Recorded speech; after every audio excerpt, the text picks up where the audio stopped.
അപ്പോൾ നമ്മൾ 8ാം ക്ലാസ്സിലെ കെമിസ്ട്രി ടോപ്പിക്കായിട്ടുള്ള മൂലകങ്ങളും സംയുക്തങ്ങളും എന്ന് പറഞ്ഞ ചാപ്റ്ററാണ് നോക്കിയിട്ടുണ്ടായിരുന്നത്. ഡാൾട്ടൻ്റെ ആറ്റോമിക സിദ്ധാന്തം വരെയാണ് നമ്മൾ പഠിച്ചിട്ടുണ്ടായിരുന്നത്. ഇനി എന്തൊക്കെയാണ് ഈ ചാപ്റ്ററിലുള്ള പ്രധാനപ്പെട്ട പോയിന്റ്സ് എന്ന് നോക്കാം.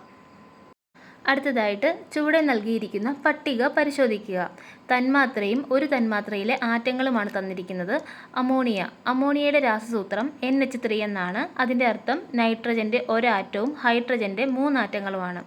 അടുത്തത് ഓക്സിജൻ O2, ഓക്സിജൻ്റെ 2 ആറ്റങ്ങൾ. ക്ലോറിൻ Cl2, ക്ലോറിൻ്റെ 2 ആറ്റങ്ങൾ. മീഥെയ്ൻ CH4 എന്നാണ് രാസസൂത്രം. കാർബണിൻ്റെ ഒരാറ്റവും ഹൈഡ്രജൻ്റെ 4 ആറ്റങ്ങളും. ഹൈഡ്രജൻ H2, ഹൈഡ്രജൻ്റെ 2 ആറ്റങ്ങൾ. കാർബൺ ഡൈ ഓക്സൈഡ് CO2 ആണ്. കാർബണിൻ്റെ ഒരാറ്റവും ഓക്സിജൻ്റെ 2 ആറ്റങ്ങളും. ഇവിടെ ഓക്സിജൻ, ക്ലോറിൻ, ഹൈഡ്രജൻ എന്നിവയിൽ ഒരേ ഇനം ആറ്റങ്ങളാണ് അടങ്ങിയിട്ടുള്ളത്. എന്നാൽ ammonia, methane, carbon dioxide എന്നിവയിൽ വ്യത്യസ്ത ഇനം ആറ്റങ്ങളാണ് അടങ്ങിയിട്ടുള്ളത്. ഒരേ ഇനം ആറ്റങ്ങൾ കൊണ്ട് മാത്രം നിർമ്മിതമായ ശുദ്ധപദാർത്ഥങ്ങളാണ് മൂലകങ്ങൾ. ഇവയെ രാസപ്രവർത്തനങ്ങളിലൂടെ വിഘടിപ്പിച്ച് ഘടകങ്ങളാക്കാൻ കഴിയില്ല. അപ്പോൾ ഓൾറെഡി നമ്മൾ മൂലകങ്ങൾക്ക് എക്സാമ്പിൾ പഠിച്ചു കഴിഞ്ഞു. എന്തൊക്കെയാണ്? ഓക്സിജൻ, ഹൈഡ്രജൻ, പിന്നെ ക്ലോറിൻ. രണ്ടോ അതിലധികമോ മൂലകങ്ങളുടെ ആറ്റങ്ങൾ രാസപ്രവർത്തനത്തിലൂടെ ഒരു നിശ്ചിത അനുപാതത്തിൽ ചേർന്നുണ്ടാകുന്ന ശുദ്ധപദാർത്ഥങ്ങളാണ് സംയുക്തങ്ങൾ. ഇവയെ രാസപ്രവർത്തനങ്ങളിലൂടെ ഘടകമൂലകങ്ങളാക്കി മാറ്റാൻ കഴിയും. അപ്പോൾ സംയുക്തങ്ങൾക്ക് എക്സാമ്പിൾ എന്തൊക്കെ പറയാം? Ammonia, carbon dioxide, methane. ഇനി നമുക്ക് പ്രതീകങ്ങൾ എന്താണെന്ന് നോക്കാം. ഇവിടെ കുറച്ച് ചിഹ്നങ്ങളൊക്കെ തന്നിട്ടുണ്ട്.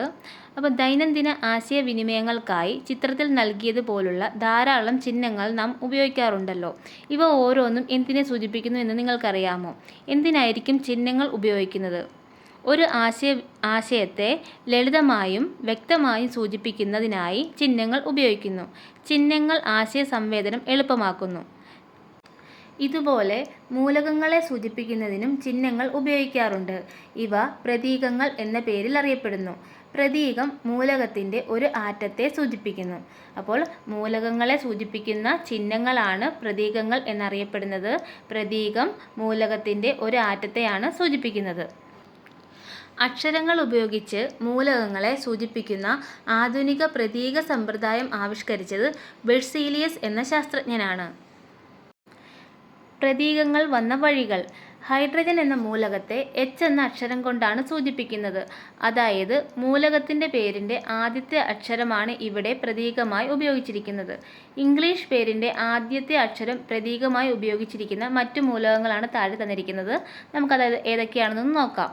Carbon C, nitrogen N, sulphur S, oxygen O. ഇത്രയാണ് ഇവിടെ തന്നിരിക്കുന്നത്. ബാക്കി ഏതൊക്കെയുണ്ടെന്ന് നമുക്ക് പീരിയോഡിക് ടേബിൾ നോക്കിയിട്ട് കണ്ടുപിടിക്കാം. ഹീലിയം എന്ന മൂലകത്തെ സൂചിപ്പിക്കുന്നതിന് He പ്രതീകമായി ഉപയോഗിച്ചിരിക്കുന്നു. ഇംഗ്ലീഷ് പേരിൻ്റെ ആദ്യ അക്ഷരം മാത്രമല്ല ഇവിടെ ഉപയോഗിച്ചിരിക്കുന്നത്. എന്തായിരിക്കാം കാരണം? ഇംഗ്ലീഷ് പേരിൻ്റെ ആദ്യ അക്ഷരത്തോടൊപ്പം മറ്റൊരു അക്ഷരം കൂടി ഉപയോഗിച്ചും മൂലകങ്ങളെ സൂചിപ്പിക്കാറുണ്ട്. 2 അക്ഷരങ്ങൾ ഉള്ള പ്രതീകങ്ങളാണ് താഴെ തന്നിരിക്കുന്നത്. ഏതൊക്കെയാണെന്ന് നോക്കാം. Aluminium Al, chlorine Cl, curium Cm, calcium Ca.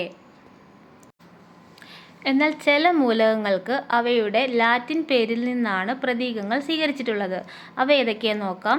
Sodium നാട്രിയം Na, പൊട്ടാസ്യം കാലിയം K, ഇരുമ്പ് ഫെറം Fe, സ്വർണം ഓറം Au, കോപ്പർ കുപ്രം Cu. മൂലകങ്ങൾക്ക് പേര് വന്ന വഴികൾ. ഫ്രാൻസിയം, ഐൻസ്റ്റീനിയം എന്നീ മൂലകങ്ങളുടെ പേര് കേൾക്കുമ്പോൾ ഫ്രാൻസ് എന്ന രാജ്യത്തെയും ഐൻസ്റ്റീൻ എന്ന ശാസ്ത്രജ്ഞനെയും ഓർമ്മ വരുന്നില്ലേ? എന്നാൽ രാജ്യം, ശാസ്ത്രജ്ഞൻ എന്നിവ മാത്രമല്ല, നിറം, ഗ്രഹം, ഉപഗ്രഹം, വൻകര തുടങ്ങിയവയുമായി ബന്ധപ്പെട്ടും മൂലകങ്ങൾക്ക് പേര് നൽകിയിട്ടുണ്ട്. അവ ഏതൊക്കെയെന്ന് നോക്കാം. Chromium, iridium, neptunium. മൂലകങ്ങളുടെ വർഗീകരണം. ഇതുവരെ കണ്ടെത്തിയിട്ടുള്ളത് 118 മൂലകങ്ങളാണ്. ഇവയിൽ പ്രകൃതിദത്തവും മനുഷ്യനിർമ്മിതവുമായ മൂലകങ്ങളുണ്ട്. ഓരോ മൂലകങ്ങളെയും അവയുടെ സംയുക്തങ്ങളെയും കുറിച്ച് പ്രത്യേകമായി പഠിക്കുക വളരെ പ്രയാസമാണ്. സമാന ഗുണങ്ങളുള്ള മൂലകങ്ങളെ വർഗീകരിച്ച് ക്രമപ്പെടുത്തിയാൽ പഠനം എളുപ്പമാകുമല്ലോ. ഇത്തരത്തിൽ മൂലകങ്ങളെയെല്ലാം വർഗീകരിച്ച് ക്രമപ്പെടുത്തിയ പട്ടികയാണ് ആവർത്തന പട്ടിക അല്ലെങ്കിൽ പീരിയോഡിക് ടേബിൾ. ആവർത്തന പട്ടികയിൽ 7 പീരീഡും 18 ഗ്രൂപ്പുകളുമാണ് ഉള്ളത്. മൂലക വർഗീകരണത്തിനുള്ള ആദ്യകാല ശ്രമങ്ങൾ എന്തൊക്കെയെന്ന് നോക്കാം.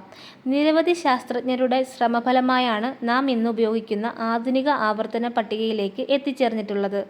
മൂലക വർഗീകരണത്തിൻ്റെ ആദ്യകാലത്തെ വിവിധ ശാസ്ത്രജ്ഞരുടെ സംഭാവനകൾ ഏതൊക്കെയാണെന്ന് നോക്കാം. Antoine Lavoisier. മൂലക വർഗീകരണത്തിനുള്ള ആദ്യകാല ശ്രമങ്ങൾ നടത്തിയവരിൽ ഒരാളാണ് ലാവോസിയ.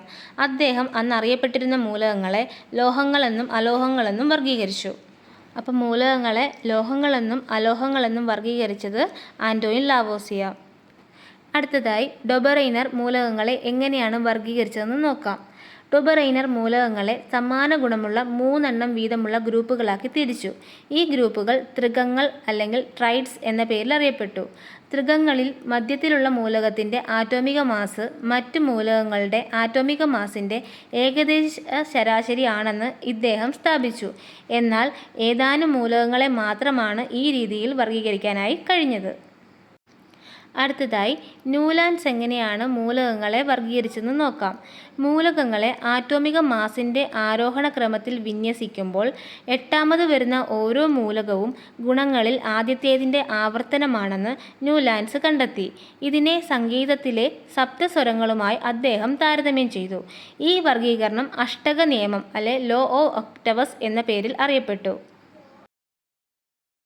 മെൻഡലീഫ് എങ്ങനെയാണ് മൂലകങ്ങളെ വർഗീകരിച്ചതെന്ന് നോക്കാം. മെൻഡലീഫ് എന്ന ശാസ്ത്രജ്ഞൻ അതുവരെ അറിയപ്പെട്ടിരുന്ന 63 മൂലകങ്ങളെ അവയുടെ ആറ്റോമിക മാസിൻ്റെ ആരോഹണ ക്രമത്തിൽ വിന്യസിച്ച് ഒരു പട്ടിക തയ്യാറാക്കി. ഇങ്ങനെ തയ്യാറാക്കിയപ്പോൾ ഒരേ സ്വഭാവമുള്ള മൂലകങ്ങൾ കൃത്യമായ ഇടവേളകളിൽ ആവർത്തിക്കുന്നതായി കണ്ടെത്തി. ഇനി നമുക്ക് മാസ് നമ്പറും ആറ്റോമിക് നമ്പറും എന്താണെന്ന് നോക്കാം. ആറ്റങ്ങൾ അതിസൂക്ഷ്മങ്ങളായ വിഭജിക്കാൻ കഴിയാത്ത കണങ്ങളാണെന്ന് ആദ്യകാലത്ത് കരുതിപ്പോന്നത്. എന്നാൽ പിന്നീട് ഇവ ഇലക്ട്രോൺ, പ്രോട്ടോൺ, ന്യൂട്രോൺ എന്നീ ചെറു കണങ്ങളാൽ നിർമ്മിതമാണെന്ന് കണ്ടെത്തി. ആറ്റത്തിന് ന്യൂക്ലിയസ് എന്നൊരു കേന്ദ്രം ഉണ്ട്. വളരെ വലിപ്പം കുറഞ്ഞ ഈ ന്യൂക്ലിയസിലാണ് പ്രോട്ടോണുകളും ന്യൂട്രോണുകളും കാണപ്പെടുന്നത്. ഇലക്ട്രോണുകൾ ന്യൂക്ലിയസിന് ചുറ്റും കാണപ്പെടുന്നു.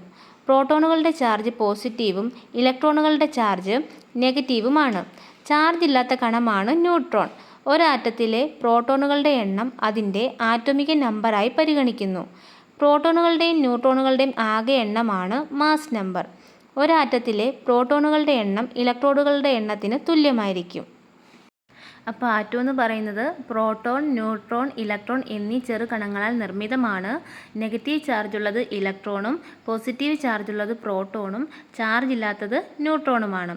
ആറ്റത്തിൻ്റെ കേന്ദ്രമാണ് ന്യൂക്ലിയസ്. ന്യൂക്ലിയസിനുള്ളിലാണ് പ്രോട്ടോണും ന്യൂട്രോണും കാണപ്പെടുന്നത്. ഇലക്ട്രോൺ ന്യൂക്ലിയസിന് ചുറ്റുമാണ് കാണപ്പെടുന്നത്. ഒരാറ്റത്തിലെ പ്രോട്ടോണുകളുടെ എണ്ണം അതിൻ്റെ ആറ്റോമിക നമ്പറും പ്രോട്ടോണുകളുടെയും ന്യൂട്രോണുകളുടെയും എണ്ണം അതിൻ്റെ മാസ് നമ്പറും ആയിരിക്കും. അതുപോലെ ഒരാറ്റത്തിലെ പ്രോട്ടോണുകളുടെ എണ്ണം ഇലക്ട്രോണുകളുടെ എണ്ണത്തിന് തുല്യമായിരിക്കും.